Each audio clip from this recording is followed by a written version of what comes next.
So when I wanted to learn how to play a fretted instrument, I started off with an octave mandolin. It's kind of like a mandolin, 4 sets of strings, so it's a total of 8 strings, but only 4 notes, basically because I was really uncoordinated with my left hand, and I didn't think I'd be able to pick up a guitar. So after maybe about a year messing around with a mandolin, I wanted to give a guitar a try. And a buddy of mine, Jeff Booth, who's pretty much into folk music, said, "Oh, well, you're going to learn the DADGAD tuning, right?" I'm like, "DADGAD, what's that?" So DADGAD is a modal tuning, which means it's neither minor nor major. So it makes these really pretty ethereal type sounding chords. It's primarily used for Irish backup. So I'm going to do a quick overview and show you a couple of chord shapes.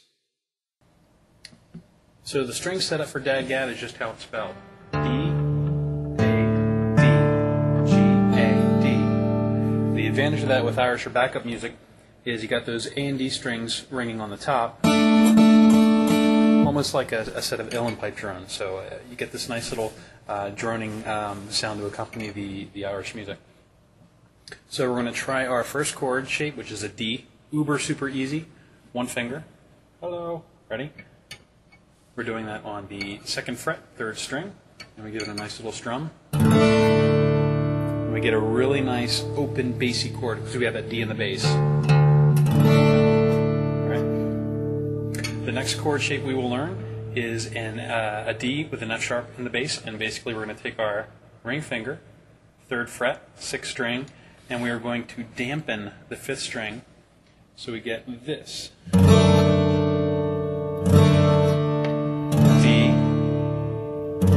with F sharp in the bass, and the next one is going to be our G chord.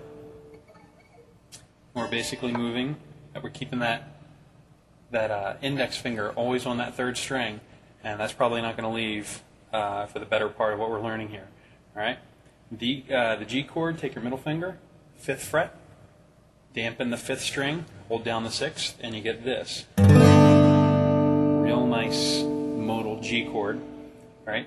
You take that same shape, move it up 1, 2 frets, same thing, 3rd string, 6th string, dampen the 5th, and you get a really nice modal C chord. All right, that's the same shape as your G. All right, now that chord we did down here, the D with the F sharp on the bass, we're going to move that all the way up so your ring finger is on the 9th fret, and that index finger is on the 7th. 6th string, still dampening the 5th, and you get this, which is kind of like the DADGAD equivalent of a high D. All right, so we go. All right, so we now know 3 shapes: 1, 2, 3, 4, 5 chords we know with 3 shapes. If you want to call 1 finger for a D a shape, right? So 2 more shapes, and we'll try our first tune. All right, so 2nd fret, 5th and 6th strings, hold them down nice and tight.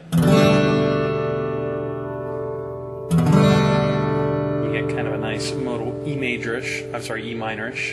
All right, now we're going to do a C chord, but if you've ever played standard tuning as a beginner and you have to play your D chord and you can only hit the bottom 5 strings, and you're like me, you'd always wind up hitting that bass string and ruining the tonality of the chord. So what I'm going to do, I'm just basically going to drop my middle finger down 1, hold down that on the 2nd fret, and I'm going to leave my index finger on the 6th string, but I'm just going to dampen it. It's just a little cheater, all right? So you get, so we go E minorish modal to C, and then down to your D chord. And that in itself is a nice, pretty little bass line progression. So we put a little strum pattern behind it, and we get this.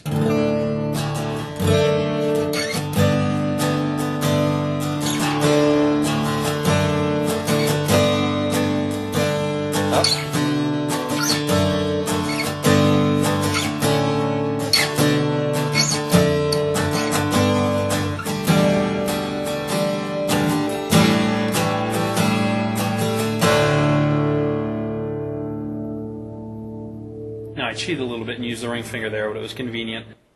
So if you don't count the C and D, one finger on a fretboard, as a shape, we technically learned 3 different chord shapes. Using those 3 different chord shapes, we've learned 6 different chords, and from that played a nice little pretty singer-songwriter style strum pattern tune.